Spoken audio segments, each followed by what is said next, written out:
Kristen, you fancy doing a collab talk today? Are we on? Is this happening? I was waiting for like theme music to pick up here. So maybe I should do something. I don't know. Let me share my screen. How about that? Absolutely. Wow, just, you know, I think I was expecting the theme music and bright lights suddenly to come on, like on air. You know, I'm lying in the background going, Christian, act, do something. Welcome. Good morning, good afternoon, good day to you. Good day to you, sir. Welcome to Collab Talk here on the beautiful January 13th. I look outside, it looks like dusk here in Seattle. I think another day of rain, shocker. But my name is Christian Buckley. I am an Office Servers and Services MVP. SharePoint, Office 365, Yammer, kind of all inclusive there. I'm also the Chief Marketing Officer for BZ. And I'm here with a panel of experts for discussion on a few topics around the SharePoint Office 365 world. And so if I can forward the slide, everybody see it all right? Yes. Yes, Christian. Here's our contact information. I'll turn it over to Naomi. Why don't you introduce yourself? Sure. Thank you, Christian. Always a pleasure. Always so much fun. And Collab Talk is always just an experience, I have to say. So Naomi Moneypenny, I am the Chief Technology Officer at Many Worlds and also an Office Servers and Services MVP. And it's a beautiful day here in Texas, as you can see outside of the windows. So beautiful sunshine, blue skies here. So very happy to be here. Was in Philly last week and definitely better to be in Texas, I have to say. All right. I think limpy is no longer too much limpy, but we'll see. Foot's still broken. I'm still in the cast. I have an appointment with the doctor tomorrow at 8:42 a.m. That's the goal here, yeah? Not 8:41, not 8:43. Precisely. Appointment is at 8:42. Yes, my name is Benjamin Niaulin. I work at ShareGate, and very happy to be here once again, starting 2016. Mr. Anderson. Just remember that limpy is a rotating limpy, so be careful who you make fun of. So far, two of us have been down with a limpy. So I'm Marc Anderson. I have my own company, Praxis Consulting, in the Boston area. It is a snowy, cold, windy winter day in Boston, and I'm sure all you Southerners are happy that you're where you are. And by the way, they will pry that SharePoint MVP title out of my cold, dead hands. Very nice. And so professional. Yes. So this episode is sponsored by BZ, and we're going to cover three topics today, and we're going to kind of casually stroll through these topics. We're going to share some things, but we're going to talk a little bit about Delve Analytics. And, I think it's been out there and talked about enough that people have probably been in playing with it, had some experiences with it. And so we're just going to kind of talk about where things are and what we're seeing within the community. And we are going to talk about something that is relatively new, which is the Office 365 Protection Center and kind of everything around compliance and discovery and kind of all of the governance and administration side of Office 365, kind of what's happening with that protection center. And then we're going to get in and take a look at PowerApps and talk about that. So Ben, you've got a preview of that, and so we're going to share some screens there. But otherwise, just for some kind of, for all of those that are participating, just some things to take note of. Of course, if you've not yet found it, the chat module down in the bottom of the screen, you've got to kind of float your mouse over. We should have mentioned, too, that those who have participated in past Collab Talks, we're using some new technology here. And the video seems to flow pretty nice. Everything seems to be working really well. So that's great. So we have the ability to chat directly with the audience, and we will be taking questions and monitoring the discussion throughout. So if you have comments, you will be muted. However, We see it. We're all going to be participating.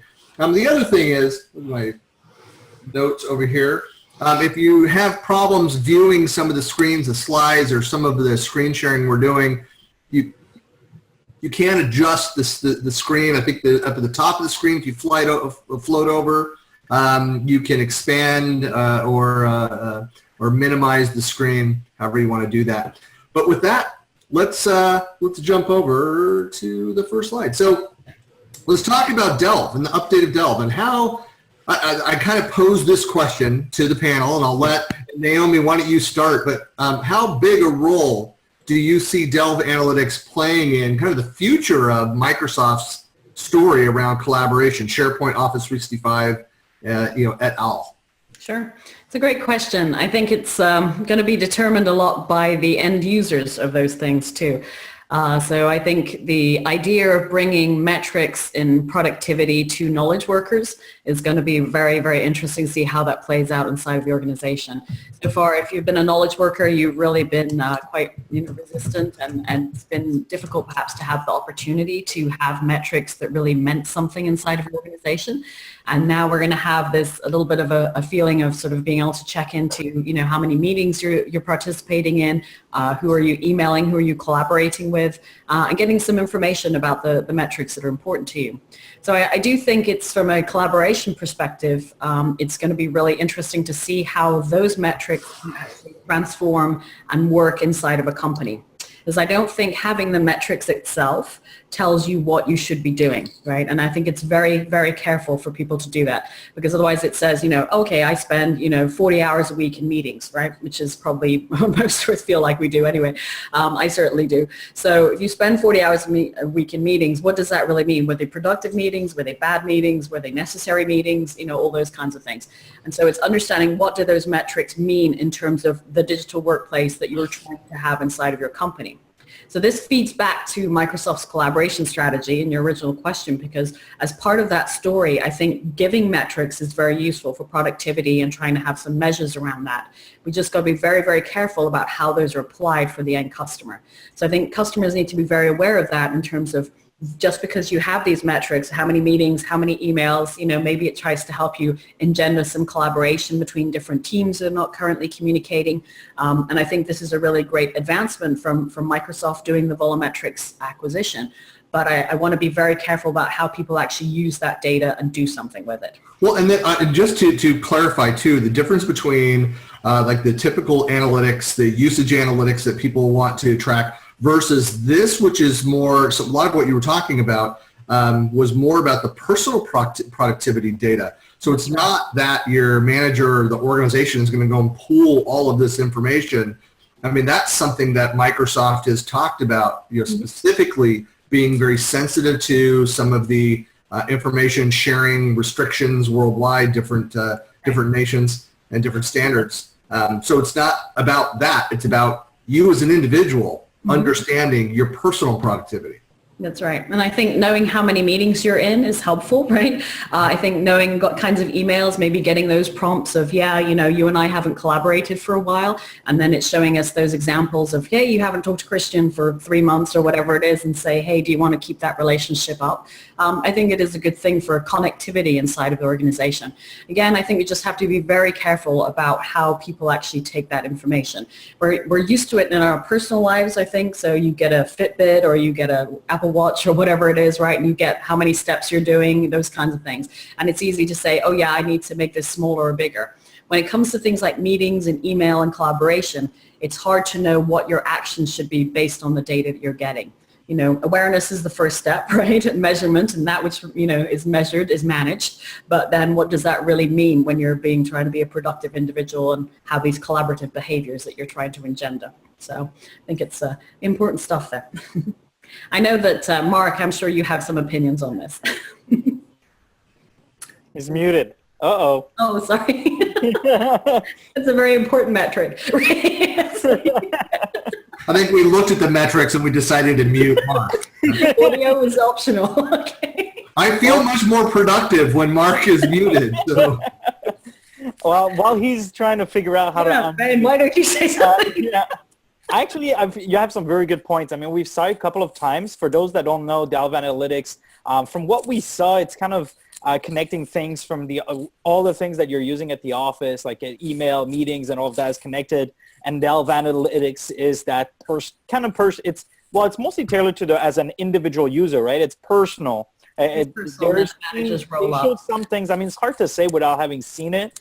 That was my worry. I think it's cool. It looks cool. I'd be interested to see how we actually use it and how it actually plays out with what we're doing.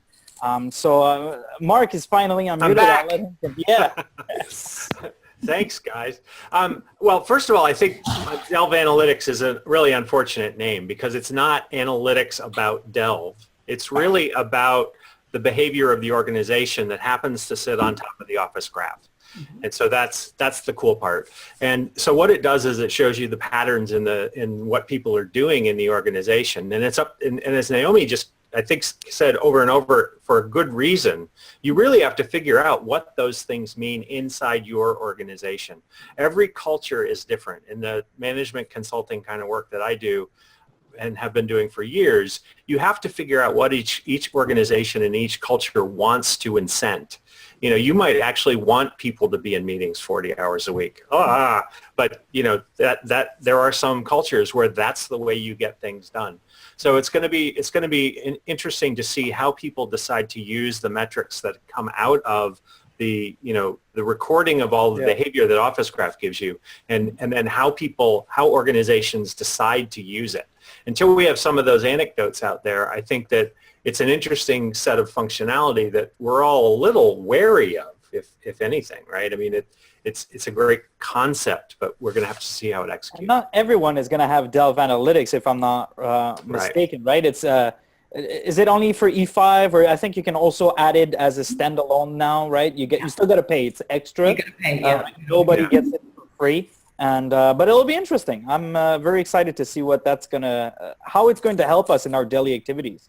Mm-hmm. Unfortunately, we'd love to show, like, there are a couple of screenshots that they keep showing us that are really cool, but none of us have it either. So it's not like we MVPs get all the good stuff to play around with ahead of time. You know, but the topic, though, I think we've touched on, and that's kind of speaks to, again, is the difference between that organizational, that corporate view of the analytics of what's happening versus the personal view. Is I actually had a conversation this morning with a coworker about kind of best practices of measuring the success of collaboration. And you know, the problem with that, just the premise of that question is that, you know, it depends. You know, what is the goal? What is your personal goal? What is the right measurement for you, depending on the type of work that you do, the type of interactions that you have. And so an organization might have different business units which may have seemingly very low stats, low in collaboration,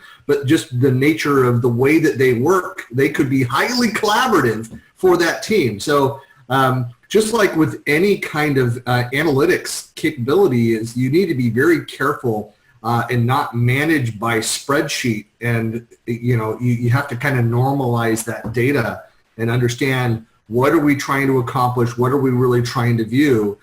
And you know, what are those measurements of success at a personal level and an organizational level? Well, and as lovely as collaboration in concept is, if you know, people who stand around the water cooler all day long are collaborating, but they're not getting anything done. So these metrics are not going to tell you how productive people are. It's going to give a handle on how you're spending your time, so that you might be able to say, especially to yourself, oh, you know, I don't seem to be at my desk all that often, or I may be in a lot of meetings, or people may be showing me a lot of PowerPoints, or whatever that the metrics tell you. So I still think organizations need to be focused on getting stuff done, not just encouraging behavior that makes people interact nicely. Because while that's important, and it usually leads to productivity, it does not always. Mm-hmm. I think that's a really important point, because I think there's a couple things you said there, Marc, and that Christian did as well, because it's the measurement of what connectivity, right, the amount of collaboration, connectivity that's going on between people inside of the organization doesn't mean that deliverables get better or anything else.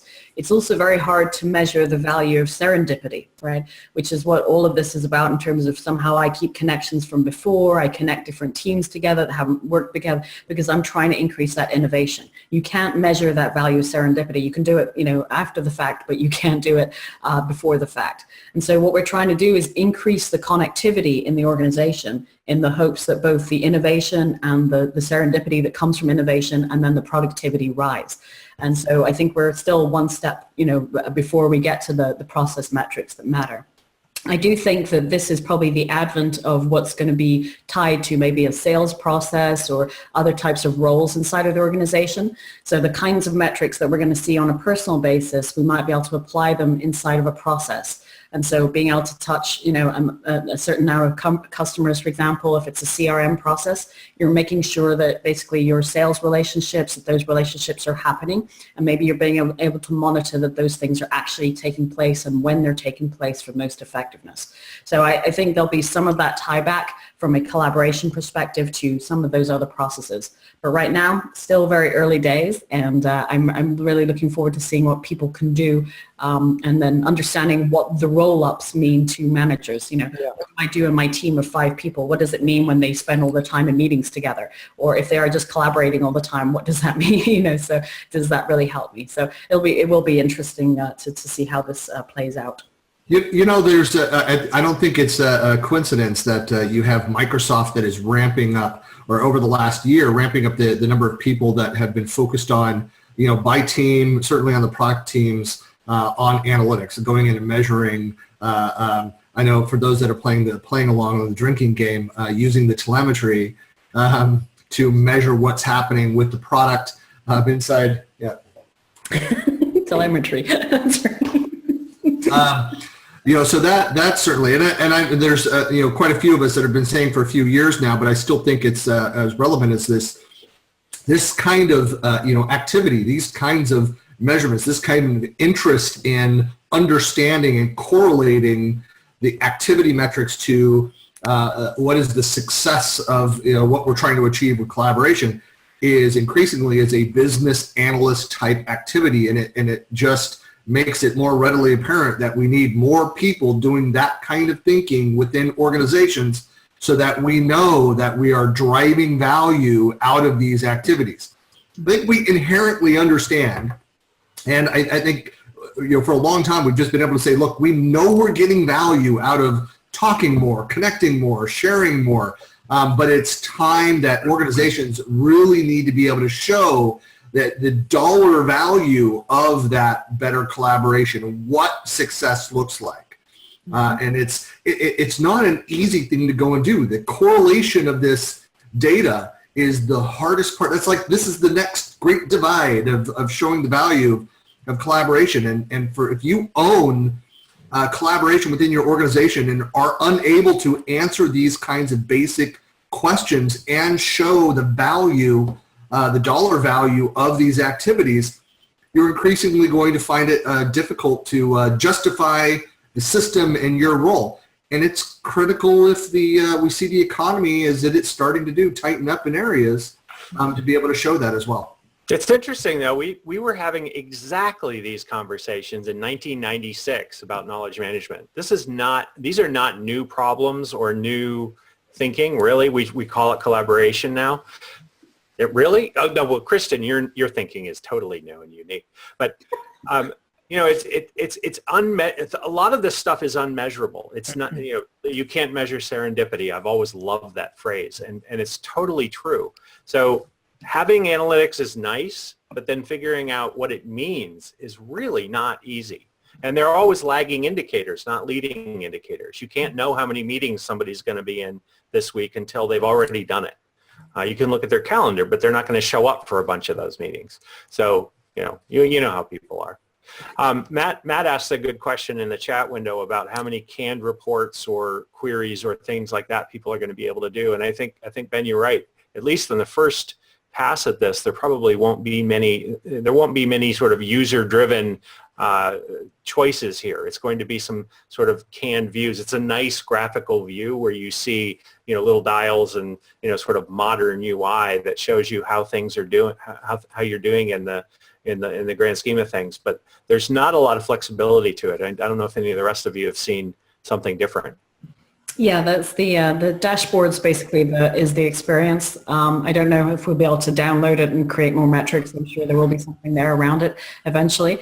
But right now it's really just, giving you some dashboard statistics on the amount of time you spend in meetings, kinds of emails that you're getting, and then looking at who you should reconnect with if you haven't been around there. And then the teams that are collaborating from a management perspective, at least you can see the flow a little bit in terms of the organizational units that are collaborating together and have that idea too. Yeah, I'm looking at the screenshots that we saw at the, that they showed at the European SharePoint conference. Right. And I mean, we see a little dashboard. I'll put up the link afterwards to the screenshots if it's not already up. But we have a little dashboard for the week, and it shows columns, kind of bar graphs, and it says external meetings, internal meetings, and free time. So that it kind of shows you in each day how many internal, external, or free amount of time that you had. And then it'll also give you, there's another portion to the analytics that we're seeing is you might be losing touch with, let's say you were talking with a certain person or having a lot of meetings with a certain person. It might tell you that, hey, do you want to contact this person you haven't met or talked or emailed in the last 30 days. But I'm curious to see how that's going to play out, of course. But for now, there's nothing that we can, as a user, start or query or look at, or from what we saw at least. It's really Delve Analytics, here's how you as an individual are doing, and then there's the manager dashboard or some kind that we barely saw, and that really introduces the rest. That's where the value is going to be at, right? Because I mean, it's nice how many meetings. I mean, most of my meetings in my calendar, they're not even real meetings. They're sometimes just reminders that I want to put myself. So how is that going to make the differentiation? It's going to be tough. It looks, doesn't it, the number of participants in there. So if you just block the time so that you can work on something, I think it's going to look for if there are any other participants. So if there aren't other participants, then it'll know it's just you, putting something on your calendar. We're on to you, Ben. Yeah, I think that there's the other side to this too is just kind of like as far as the roadmap, and I know Matt was asking about that as well, is that I haven't seen much more than I think what's out there that's public for folks, and we can certainly go and invite some Microsoft people in the future to talk to some of these specific things, but. I think just as far as minimally viable product and new things that are coming out. I think the reality with this topic especially is that, we need to have this first version out there. We need to learn from it what is useful, it's not so much like, hey, what sticks. It really is how are people using it, how are they correlating that data, getting value out of that, and then, providing feedback on what they'd like to see and maybe pivot in that direction so that we're getting the most value out of it. So I'm looking forward to seeing that available, and I think we're going to jump to topic number 2 here. Let me share back my second question, and everybody see that all right? Yeah, can do. So we're talking about what's new in the compliance auditing, that whole world within Office 365. Now, some of you probably saw, and I'm going to jump over to the other screen here. There's actually an article, this is early December, what is it, the 10th of December, came out announcing that, the launch of the new Office 365 Protection Center. So you can go and kind of follow up on this. So we had added this topic to our list early last month. There's kind of a walkthrough of what's included. What's great about this is just off one of the links on the page. It has links to much more detailed information about what's available. But for those that haven't had a chance to play with it, I mean, this is what it looks like. I know we've been talking about for a long time, and of course, CollabTalk here, where this is our 13th webisode. A year ago, we were talking about how Microsoft is investing a lot in streamlining the management experience across SharePoint and across Office 365, all the various services. And so you see this is the latest version of what that looks like. And what I recommend, and Microsoft recommends within the blog post, is to go and actually take the tour and walk through all the various features. Now, I've been talking for a couple years about this, and I mean, we've all been talking about this. Microsoft has been going, and instead of creating this rough-edged platform that is more of an IT pro dev-centric experience, that they're saying what are the most common activities that people are going and trying to do, and thinking about those end-to-end experiences and how can we streamline that. And this is, part of some of the fruit from that labor. But of course you can see, and this is my test environment, there's absolutely no data within it, so there's nothing impressive to look at. But you see, to be able to go in and do your permissions management, all of your security policies around devices, and all of the new features that are in the data loss prevention capabilities.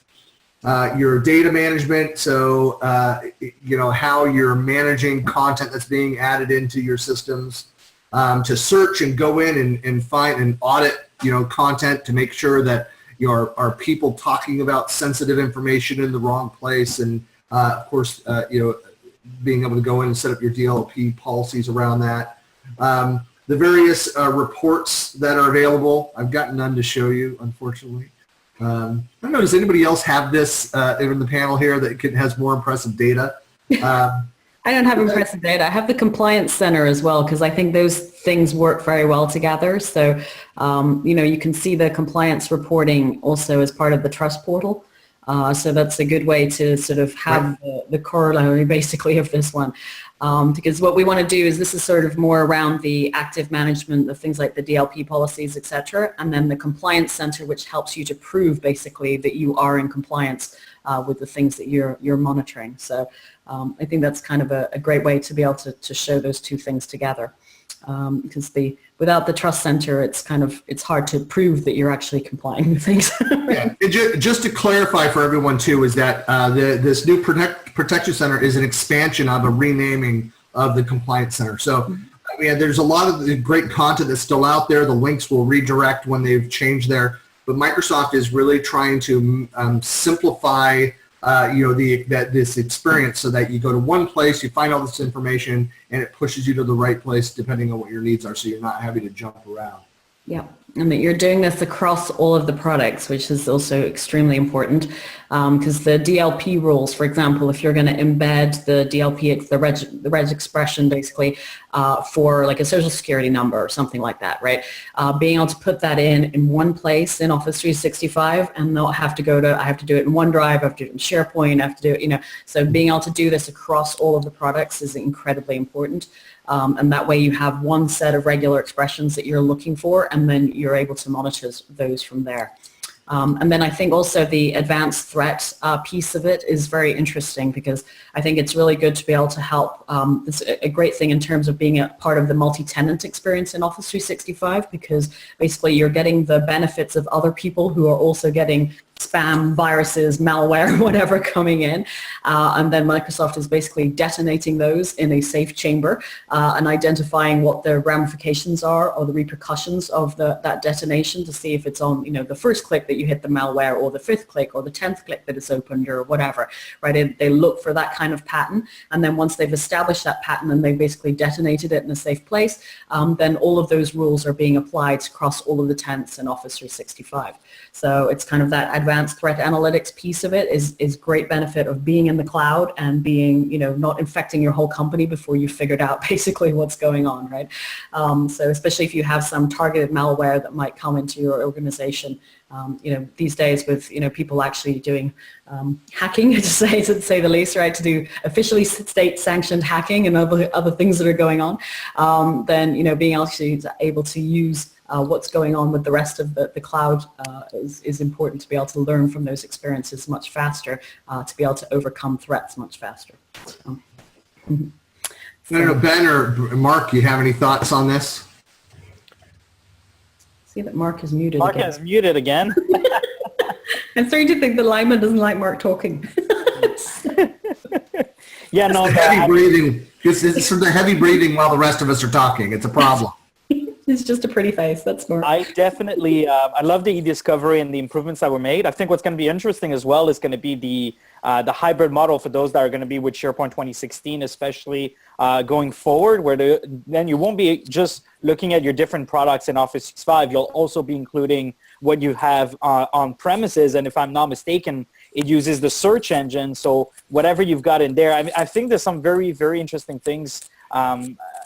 It's no surprise to me, and we know that whenever we're talking about the cloud, there's been a big wave in the last couple of years of security and, what if this, what if that, and is my data protected, and what happens if somebody puts that in the Microsoft servers and whatnot. So there's a lot of investments that have been made, and I love everything that's been promised. I would like to see it come faster. I'm always so, impatient when it comes to these things. There's some things that we had seen almost 2 years ago that finally came. So very, very exciting. Compliance Center, Protection Center, the eDiscovery. Personally, I don't have much experience with it to tell you about it, but definitely love what I've seen so far for sure. Mm-hmm. Mark, you're still muted. Okay. Oh, I hear you a little bit. Be loud. Hello. That's better. So I think it's an interesting beginning of an acknowledgement is that everybody's cloud is a different shape, right? So you're going to be able to sort of extend your compliance out of your organization and then back into it, right? So I'm going to be interested to see how this starts to let people understand what they're, it's like a picture of a wormhole in space or something where it's in 11 dimensions or something, but this compliance center is starting to show some signs of being aimed at that oddly shaped space in which every organization is starting to live. There's an acknowledgement that we will have corporate jewel content outside the firewall, but we can extend our firewall around it as opposed to panicking that it's out there. Mm-hmm. That's right. And recognition, I think that many of the threats oftentimes come from within, right? It's not just trying to protect the outside world, right? Oftentimes that people either have an accidental or malicious intent, usually lower on the malicious side, but there's Where's sometimes... that folder with the salaries? I've got it. So the ability to make sure that we're monitoring that and auditing that, and then obviously from a compliance perspective, demonstrating that compliance. So I think Office 365 has been really amazing about going out there and getting a lot of these compliance standards and being able to report out on that. And then as a customer, you need to feel very confident in the data that you're presenting. So if you're showing SOC 1, SOC 2 compliance, if you're looking at FISMA, FERPA, HIPAA compliance, all of those things, right? Being able to demonstrate that across all of the products that your people are using for collaboration, it's so critically important, and having that in one place across all of those products is fantastic, right? And even being able to test that stuff out, even with your own data, if you want to do that, you can do that now. So it's very. I think Naomi, you brought up a great point about the fact that it's across services. One of the complaints is broadly about the way that Office 365 is talked about, and certainly as it's managed, is that, well, it's about the individual services, and and of course, being predominantly SharePoint people, we are always talking about SharePoint. Obviously, something like the Protection Center and a lot of these capabilities that Microsoft is working on, the same rules, the same standards don't apply to each of those workloads. Mm-hmm. However, Microsoft is looking at, what things are consistent across 2 or to 3 of the workloads? Where do we need to provide, one way to go and set policies and standards across, and then fine tune it for each of those things. Things like DLP. I mean, DLP is not the same for Exchange and for what is available for SharePoint. Mm-hmm. But you definitely want to have standards that are set up for content that's being shared, whether it's OneDrive for Business or SharePoint or being pushed across Exchange. And as you start to have features and capabilities like groups, which are tapping into each of these workloads, it's going to become more critical to be able to go to one place and be able to set your policies and feel that you're secure and protected from those rogue employees, people like Mark. It's important. The other aspect you had originally on your topic there was around the eDiscovery area too. So I think we've seen some good improvements. These are not recent things, but in the last couple of months, we've definitely seen some good improvements in how eDiscovery is managed inside of Office 365 and the ability to continue to garner records in the background, basically, to match compliance searches and to be able to then have that be available to a separate entity. So whether it's your lawyers or a legal team or whatever, the ability to have that as part of it. Because I know that was a big concern for a lot of folks. How are we going to make eDiscovery work inside of Office 365? And it's been mentioned earlier, it's been a long time coming, but it is. Yeah. I think there, and they've done a really great job in terms of being able to have not break the continuity of work, so people can still get their real work done. They're still sending emails, all those things, but the things that are on legal hold are basically being put in a certain area, and then you can grant access to attorneys or whoever need to be accessing that data, and they can be accessing it in the background, basically, away from it. And so it's really great to see, like, we have all of these services really coming together now, and they're making a big effort to manage it across the stack. And not through the individual components, making more work for everybody else. So good updates there. Right. I just a quick anecdote. I have a friend who's in the forensic side of that business, and so he does the not eDiscovery because almost nobody has anything to do that. And so it's literally truckloads of paper that show up, and they have to go through it and figure out what's going on. Now, that's often done on purpose, because if you give it to them as content, then it's really easy to find out what you did wrong, right? Yeah. So it's going to be interesting to see how that industry really plays out, right? Because there's a stall tactic built into that. Here's the truckload of our emails. We saw that with some politicians recently, but I won't mention any names. You know what's funny about this? Sorry, just this little anecdote here too is that one of my first jobs when I was 19, I was a runner for a law firm, and I was responsible for a lot of the archival. So we talk about truckloads of content. Oh no, that's literally truckloads of content. Actual truck. No, we had. If you think of the beacons boxes, I mean thousands of those. That we had our own Dewey Decimal System, to where this content was that was at multiple locations and go and retrieve that. So it's a very real thing, certainly within legal, but a lot of these corporations.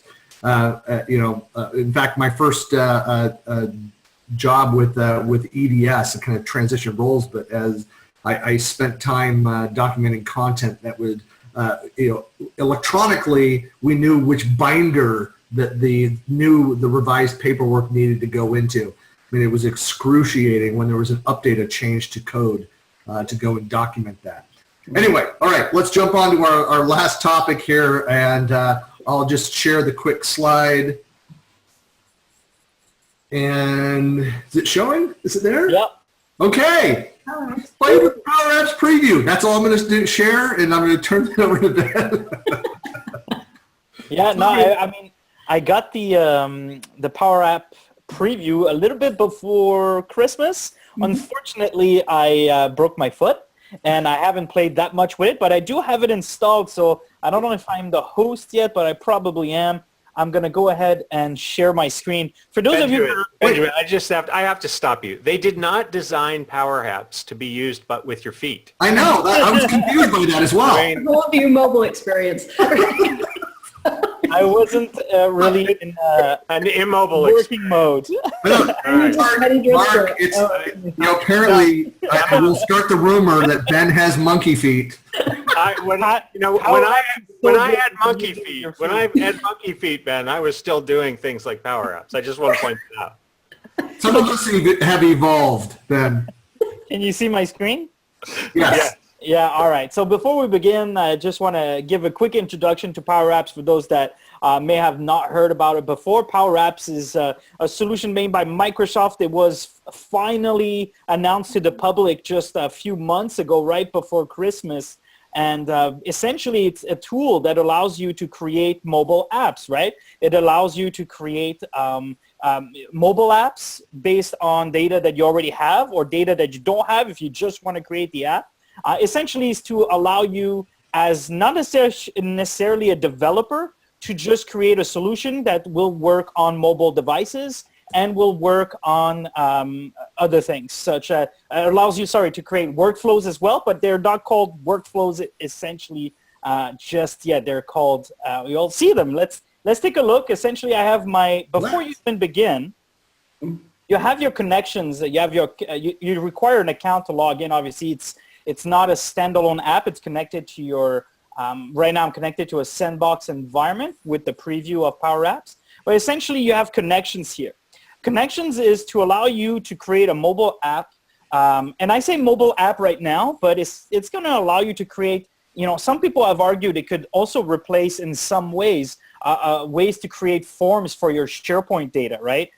If you want to create a mobile form, or if you just want to create a form for your SharePoint list so that people can enter that data from anywhere and then start a workflow, that's what PowerApps essentially is, right? It's not a competition to InfoPath. It's not going to replace InfoPath. And from what I saw, definitely not even close to being the same, right? It's really to create a mobile app. However, these apps are going to be eventually possibly responsive. Right now, they're for the mobile devices like the tablets and phones. But it's great because I can connect to my SharePoint Online, which I connected. And then I can pull any site, any list, any library, and we'll see quickly, but you can just, it fetches all the lists and libraries and it generates an app for that list or for that document library, and then you can fine tune it a little bit. If you click on Add Connection, you'll see that it already supports quite a bit of data sources. I can connect to Dropbox, my CRM, obviously Google Drive, Office 365 Outlook, the users, OneDrive for, this is OneDrive, not OneDrive for Business, Salesforce, Twitter, and obviously the one that particularly I use, or I will be using at least, is SharePoint Online. I don't see SharePoint on premises at the moment, though I do believe that they had mentioned that you will be able to work with on premises. At the moment, it's with SharePoint Online. So you click on SharePoint Online and you create a connection essentially. When you're ready and you click on New, sorry, I'm going to hide the chat because it's hiding my window here. There we go. Remove that. So you can start from a template. You can start from your existing data, so that will use your connection. And you can choose whether you're creating a phone app or you're creating a tablet app, right? And obviously, even if you start out with the phone app, after you can convert it to a tablet app, it'll be separate. The way that it works is that it doesn't create, to be clear, it doesn't create a new app on your phone. Let's say you have an iPhone.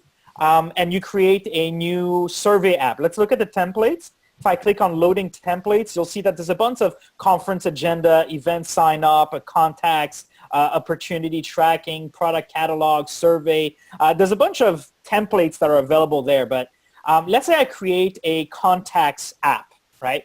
It's not going to show up on my phone as a new contacts app that I create for my business. You're only going to have one app on your phone, and it's called PowerApps. That's how they allow you to create an easy way to say, I want the person to be able to take a picture with their camera, and it works on all devices automatically, because that's very different on all devices, especially Android versus iOS and such like that. So they installed their app, which is PowerApps. So your users have to have the PowerApps by Microsoft app installed on their devices.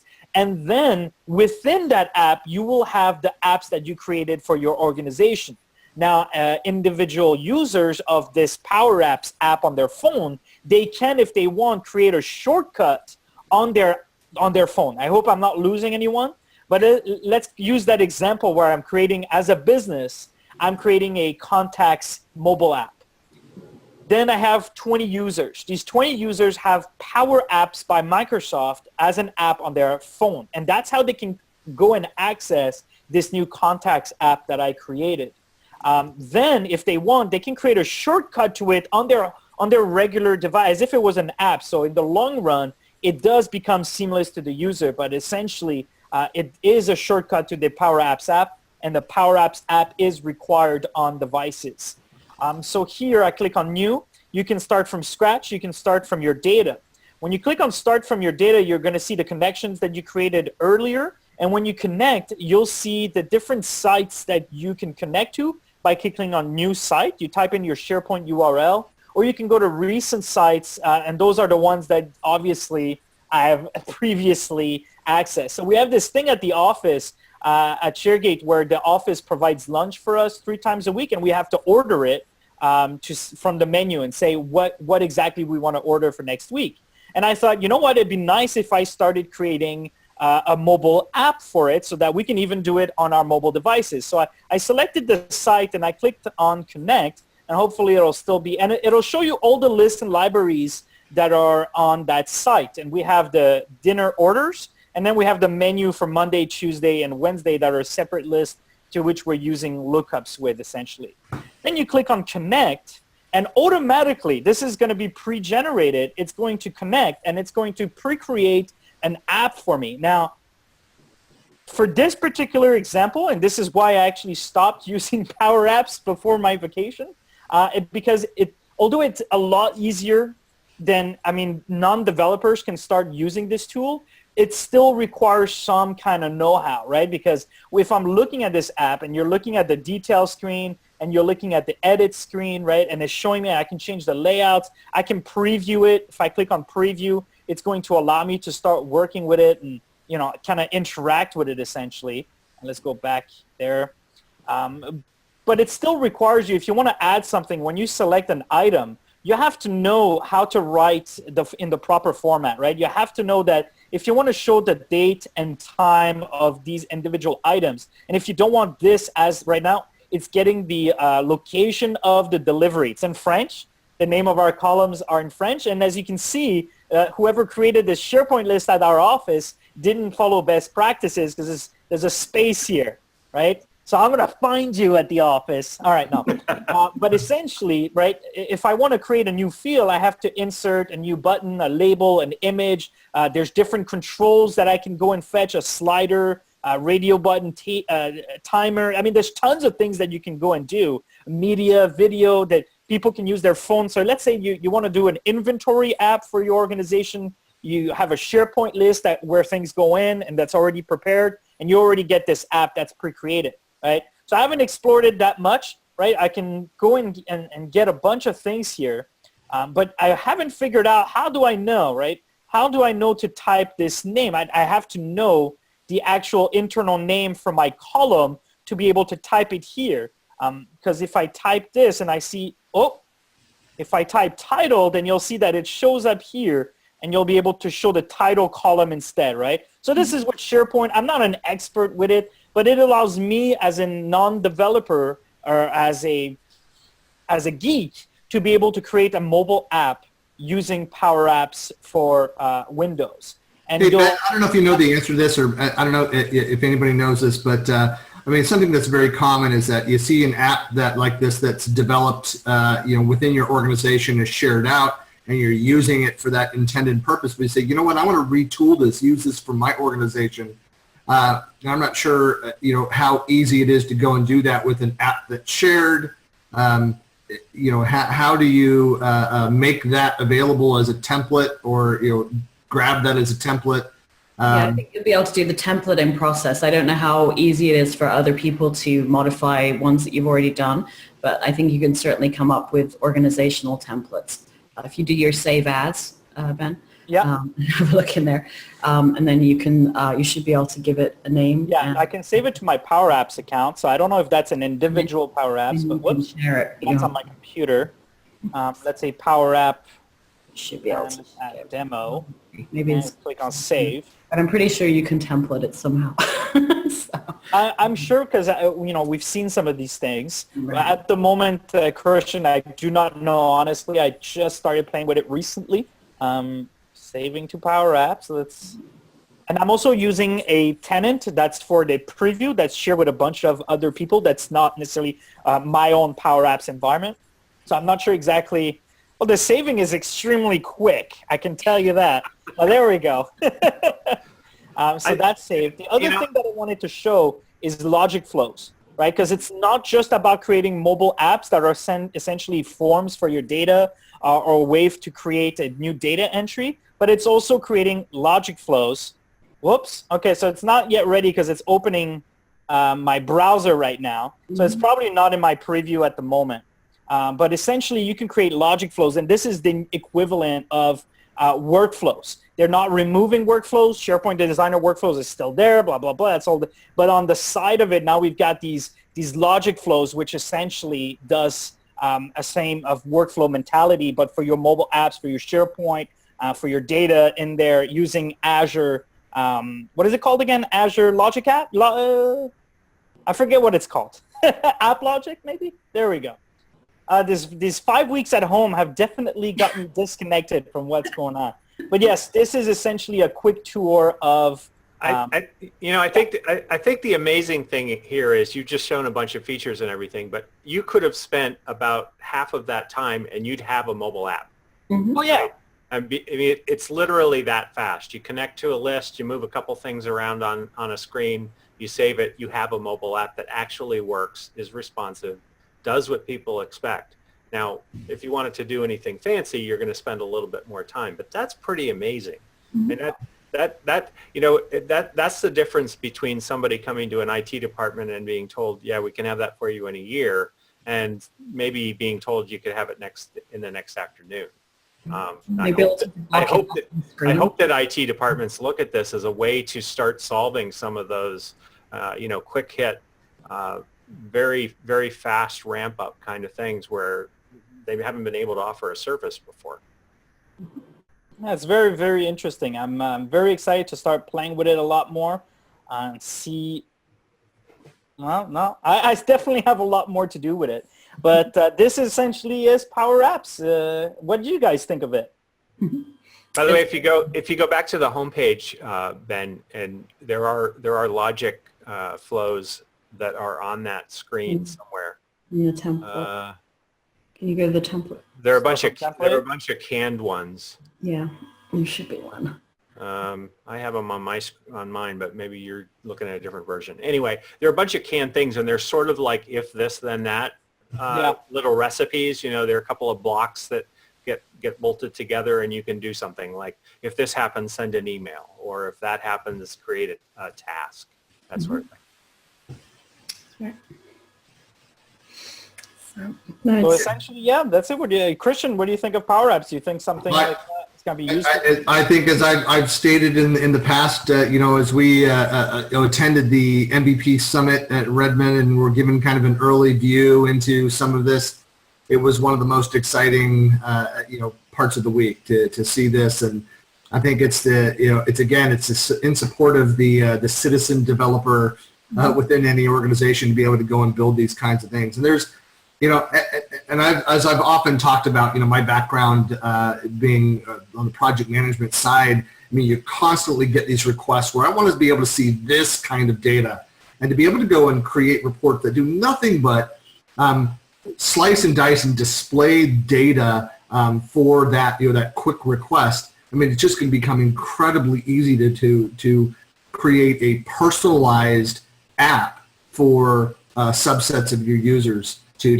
consume that information and interact with it. Well, I'm just taking the very basic example that I was using for my company, which is what I want to do, right? We order lunch, but sometimes I want to just open up my phone and just pick it from the menu from my app and then submit it.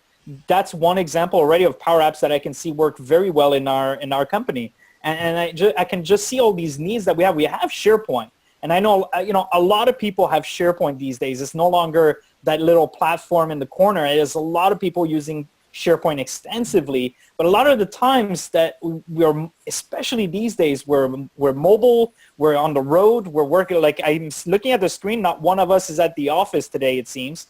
Everybody's working from home on different devices. So how awesome it would be to access that SharePoint list, but from an app on your phone, submit a new entry, edit it, take a picture. It's an inventory app. I love it. I absolutely love this. I can't wait for this to grow. I can't wait for me to play with it a little bit more.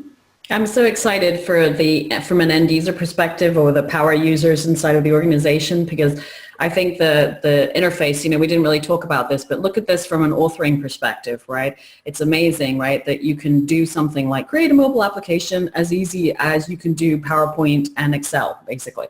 And, being able to put in some little formulas in there, having it intelligently populate some of those drop-down lists based on the data it knows that you have access to. Being able to put in formulas just like you would in Excel, like up in that bar there, doesn't feel like code, doesn't look like code, doesn't look scary. It's an easy thing to be able to pick up and start with it, right? So if you're good at using PowerPoint and Excel, you'll probably be able to build a Power App without very much guidance, right? Especially Excel, because it looks like it's using these functions and formulas from Excel as well. Similar-ish, right? Not from Excel. Yeah, it's not the same, but it's similar. It's just it's manipulations of data behind the scenes, right? And then for the folks who are basically on the contribution of this, so when they actually see these Power Apps, as Ben mentioned earlier, to answer Steve's question, you're going to see the Power Apps application available in your mobile device, and then you're going to click on that Power Apps, and then you'll open up the specific application you want to go to. So it'll be, GSoft lunches or whatever in this case, right? And so that's what you would see. So, and then you'll see just the mobile screens that have been designed. And I love being able to see these screens. I love that the idea of just how you build PowerPoint type of charts is the ability to see each of these screens and work on them in process, right? So as a user, when you're designing an application, you know how much time, Mark and Ben certainly speak to this, how much time you spend, wireframing, what the user experience is going to be from which page to which page to which page, right?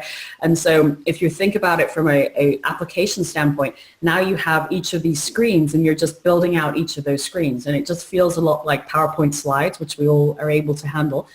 Just being able to do that very quickly and do that kind of wireframing that basically turns into a user interface in a matter of minutes, right? So it's kind of incredible for me to even think that we'll have this kind of experience available to our power users in the organization. So exciting stuff. I just was commenting to John, just joking about in the chat, we're talking about, hey, it's a lot just like Lotus Notes. Go and create these on-the-fly, powerful applications. If those that never worked in the Lotus world, so prior to joining Microsoft back in 2006 and shortly thereafter, worked with a number of customers that were trying to make that transition from Lotus Notes over to Exchange and to what the early version of what is Office 365. And the hardest part, there was no solution on the Microsoft stack, was around these database-driven applications that you build. Very powerful, crappy UI, but very powerful inside of Lotus Notes. And we're now getting to that place. But primary difference here is that you are decoupled from the messaging. So you're not creating or locked into this inferior messaging solution or data silo where you can go and build this kind of capability independently of those. So it's pretty powerful. Check out my app. I love it. So you can create things of value and things of no value. Right. We're using the same data behind the scenes. That's the important thing, right? We're all accessing the same data, even if it's useless. Right? Well, we're just about out of time here. I just wanted to, very quickly, as we normally do here, if I can get control back. There we go. No, I still want to work on my app and everyone to see. Go ahead, work on your app. Let me stop sharing. There you go. Do that with your toes, remember? I know. When Ben stops sharing, we stop caring. I know. No, so just this makes nuts. I don't know. It's been quiet over the holidays. There's been some minor announcements coming out from Microsoft around, various native apps and things. Anything else that people should have a heads up for? I just got Planner yesterday on our first release tenant, so I just wanted to mention that because it's been a long time coming, and people are very excited. So please have a look. If your whole organization is opted in, or your whole tenant, I should say, is opted into first release, then it's possible that you got pushed a message in the admin message center yesterday. and the process is a little bit cumbersome. You have to go to the admin message center in Office 365, go get the link, which has a little URL indicator on it. And then when you click through that link, you can add the subscription to an existing tenant, and that's how you can get Planner. And so it's working very well for us. So far so good. But I literally just got it yesterday afternoon. But do check it. It is rolling out even into Europe and other places. So you should be able to get it if all of your organization is on first release. If you have some of it opted into first release individuals, you won't get the Planner release quite yet. So and as for Planner, do you think that they're gonna start charging for it? Because I never thought so, but with the new how-to on how to activate Planner for your organization. As Dan says, it's E5. Oh, okay. Yeah. Hey, just to wrap up, so again, so thanks to the BZ team for sponsoring. Hey, the BZ team. Of course, keep the conversation going on CollabTalk with the hashtag. Later this month, we're going to have another tweet jam. Don't you have the topic, but hopefully folks will come and participate. And of course, you can get in touch with all of us via Twitter and our email. So please reach out. We're happy individually or collectively to continue the conversation and talk about these specifics. And don't miss our next webisode on February 17th. So if you are already registered, fantastic. I think if you're watching this, then you're already registered. But if you're watching this on replay off of YouTube, you go over to itunity.com/CollabTalk and register for the notifications, and you'll be aware of the topics that we're going to cover each month. Thanks, everybody. Thanks, Mark, Naomi, and Ben for joining. Thank you. Eric Lyman and Dan for putting this on, and we'll see you next month. That's right. Thanks, everybody. Bye. Thank you.